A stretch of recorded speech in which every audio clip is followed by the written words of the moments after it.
फौजी, एक कर्नल कुरैशी और एक विंग कमांडर न्योमिका, इन दोनों बहादुर योद्धाओं ने मिलिट्री ऑपरेशंस की जानकारी दी, पूरे देश को दी। और मुझे भारतीय होने के नाते विंग कमांडर न्योमिका, इन दोनों ने जिस कुशलतापूर्वक तरीके से मिलिट्री एक्शंस की जानकारी पूरे देश को दी, उस पर हम सबको बहुत फ़ख्र है। और मैं समझता हूं कि जिस प्रकार मध्य प्रदेश के एक मंत्री ने अपशब्द का इस्तेमाल किया कर्नल कुरैशी के लिए विशेष रूप से, उस पर मुझे लगता है कि उनको सरकार में रहने का कोई अधिकार नहीं है।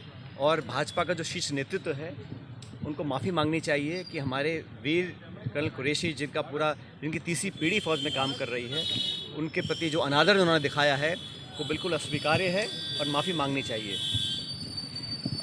कल फिर हमने देखा कि राष्ट्रपति ट्रंप सऊदी अरब की यात्रा पे गए और वहाँ पे एक बार और उन्होंने बड़े स्पष्ट रूप से कहा कि भारत और पाकिस्तान के बीच जो युद्ध विराम कराया गया वो उनके द्वारा कराया गया, और जो शर्त रखी थी उसमें व्यापार की मात्रा बढ़ाने के लिए उन्होंने प्रस्ताव रखा, जिस पर भारत और पाकिस्तान दोनों सहमत हो गए। बार बार अमेरिका के राष्ट्रपति जो ये बयान दे रहे हैं, उसका भी स्पष्ट, सटीक और उच्च स्तरीय लेवल पर कोई खंडन नहीं किया गया है। एक बात और हमने देखी कि जितनी बार भी सोशल मीडिया पर राष्ट्रपति ट्रंप ने अपना पक्ष रखा है इस पूरे मुद्दे को लेकर, उन्होंने एक बार भी आतंकवादी शब्द का इस्तेमाल नहीं किया, उन्होंने टेररिज्म का इस्तेमाल नहीं किया, उन्होंने कहीं भी पाकिस्तान द्वारा दशकों से नामी गिरामी विश्व प्रसिद्ध आतंकवादियों को जो पनाह दी है, और जो भारत में लगातार मुंबई से लेके पुलवामा और पहलगाम में जो आतंकवादी हमले हुए हैं, उस पर पाकिस्तान का जो प्रूवन ट्रैक रिकॉर्ड है, उस पर एक शब्द नहीं कहा। और आश्चर्यजनक बात यह है, मोस्ट सरप्राइजिंगली, वो कश्मीर को बीच में लेकर आ गए। हमारे 26 निहत्थे सैलानियों को मौत की घाट उतारा गया, भारत पर आक्रमण बोला गया। बजाय इसके कि उसकी चर्चा वो करें, उन्होंने बेवजह कश्मीर मसले को हवा देने का काम किया। जो मसला बहुत पहले सेटल हो चुका, कश्मीर का मुद्दा द्विपक्षीय है, उसका अंतर्राष्ट्रीयकरण करना ये पाकिस्तान चाहता है। लेकिन हमने स्पष्ट कह रखा है, और आप सबको याद होगा 1994 में कांग्रेस की सरकार में संसद में सर्वसम्मति से एक प्रस्ताव पारित हुआ था कि पाक अधिकृत कश्मीर वो भारत का अभिन्न हिस्सा है। आज भी जम्मू कश्मीर की विधानसभा में पीओके की जो विधानसभाएं जो खाली हैं, वो सीटें आज भी खाली पड़ी हैं। और 1994 में जो हमने प्रण लिया था, भारत ने लिया था, किसी एक दल ने नहीं लिया था, संसद ने लिया था। आज समय आ गया कि एक बार दोबारा विशेष सत्र बुलाया जाए, जो कुछ अब तक घटा उस पर चर्चा हो। और मैं तो मानता हूं कि 1994 का जो प्रस्ताव था कि पीओके को हमें वापस लेना है, उसको दोबारा पारित किया जाए, क्योंकि लगातार ऐसी संभावनाएं बढ़ रही हैं कि कश्मीर को इंटरनेशनलाइज किया जा रहा है।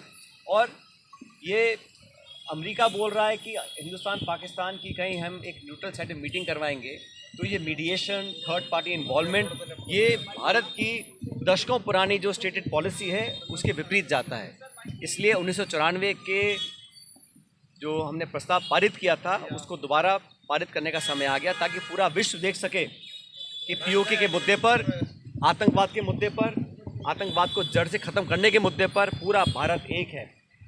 वर्तमान सरकार को अप्रत्याशित समर्थन कांग्रेस ने दिया, विपक्ष ने दिया, और 140 करोड़ लोग आतंकवाद को जड़ से ख़त्म करने के लिए संकल्पित हैं। इसमें कोई किसी को डाउट नहीं होना चाहिए। लेकिन दुर्भाग्यवश जो घटनाक्रम हुआ, उससे बहुत सवाल उठ रहे हैं। और जिन 4 आतंकवादियों को इंडियन एजेंसीज़ ने आइडेंटिफाई किया है, जो मैंने देखा मीडिया में, उनका क्या अभी स्टेटस है, उनमें से कितनों को हमने न्यूट्रलाइज किया है या कितनों को हम पकड़ पाए हैं, इस पर भी सरकार को बात रखनी चाहिए। आतंकवाद के खिलाफ भारत की सेनाओं के शौर्य के प्रति हम सबका एक मत है, और मैं समझता हूँ जो स्ट्राइक हम लोगों ने किया, बड़ी केयरफुली किया। उसमें कोई सिविलियन कैजुअलिटी का टारगेट नहीं था, कोई मिलिट्री इंफ्रास्ट्रक्चर का टारगेट नहीं था। जो पहला स्ट्राइक हुआ 9 जगहों पर, वो बहुत प्रिसाइज था, और ये दिखाता है कि भारत की सेना दुनिया में सर्वोच्च सेना है। Indian army is the most professional army, और हमारे जो एयर स्ट्राइक रहा, स्पेसिफिक टारगेटेड था, प्रिसिजन बॉम्बिंग थे, उसका मैं समझता हूँ सबने स्वागत किया। लेकिन उसके बाद अचानक जो युद्ध विराम की घटना की घोषणा अमेरिका के राष्ट्रपति कर रहे हैं, वो अप्रत्याशित आज तक कभी नहीं हुआ।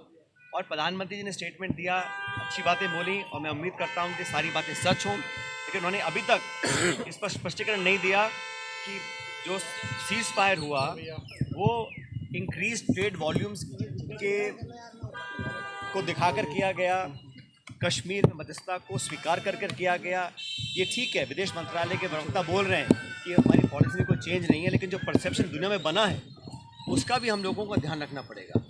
और हमेशा से पिछले 25 सालों में इंडिया की तुलना, भारत की तुलना चीन से हो रही थी, और होनी भी चाहिए। पाकिस्तान जो एक फेल्ड स्टेट है, जहाँ पे आईएसआई और आर्मी देश को कंट्रोल करते हैं, वहाँ की सरकारों में इतनी ताकत नहीं है कि वो अश्योरेंस दे सके। जो अभी सीज फायर हुआ है, वो ऐसी क्या अश्योरेंस मिली है कि आने वाले समय में जो पाकिस्तान को IMF का लोन मिला है, जो अमेरिका उनसे इंक्रीज ट्रेड व्यापार की बात कर रहा है, जो उनके पास जो आर्थिक समृद्धि आएगी, क्या वो उस धन का, उस पैसे का दुरुपयोग करके दोबारा से आतंकी को पनाह देने का काम नहीं करेंगे? क्या जो बंकर, जो इंफ्रास्ट्रक्चर उन्होंने बनाए, ट्रेनिंग कैंप्स बनाए हुए हैं जो हमने ध्वस्त किए हैं, क्या दोबारा वो नहीं पनपेंगे? ऐसी क्या अश्योरेंस हमको मिली है सीज फायर के माध्यम से? इस बात पे हम लोगों को स्पष्टीकरण मेरे को लगता है सरकार को देना चाहिए। और जिन लोगों ने सीज फायर किया, उसी रात लगातार सीज फायर का उल्लंघन हुआ, वायलेशंस हुए, बॉर्डर पर बमबारी हुई, गोलाबारी हुई, अनेक सैकड़ों निर्दोषों की जानें गई हैं। तो उन लोगों की विश्वसनीयता पर कितना विश्वास किया जाए जो सीज फायर की घोषणा के चंद घंटों बाद बमबारी कर रहे हैं? तो ये जो पूरे 2-3 दिन का मसला है, और भी सऊदी अरेबिया जाके डोनाल्ड ट्रंप राष्ट्रपति ने जो बातें दोबारा बोली हैं, उसका सीधे तौर पर